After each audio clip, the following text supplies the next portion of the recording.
নবান্ন অভিযানের পথ জানতে চেয়ে নোটিশ পাঠিয়েছে হাওড়া পুলিশ কমিশনারেট।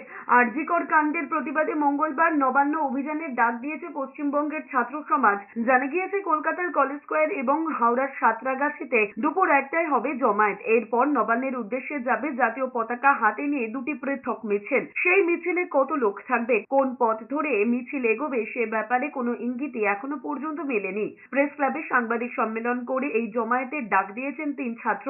এরপরই ওই 3 ছাত্রকে নোটিশ পাঠিয়ে পুলিশ মূলত 7টি প্রশ্নের উত্তর চেয়েছে। নোটিশ পাঠিয়ে জানতে চাওয়া হয়েছে কোন এলাকায় কার নেতৃত্বে জমায়েত হবে, মোট কত মানুষের জমায়েত হতে পারে, কোথা থেকে কোন পথ ধরে মিছিল নবান্নে নিয়ে যাওয়ার পরিকল্পনা রয়েছে, কেমন ভাবে এবং কতক্ষণ ধরে এই কর্মসূচি চলবে। এরই সঙ্গে যোগদানকারীদের তালিকা এবং কার সঙ্গে যোগাযোগ করা যাবে তাও জানতে চেয়েছে পুলিশ। পার্কিং এর ব্যবস্থা করা যায় তার জন্য কত গাড়ি সেই দিন জমায়েতের জন্য আসতে পারে তাও জানতে চেয়েছে তারা।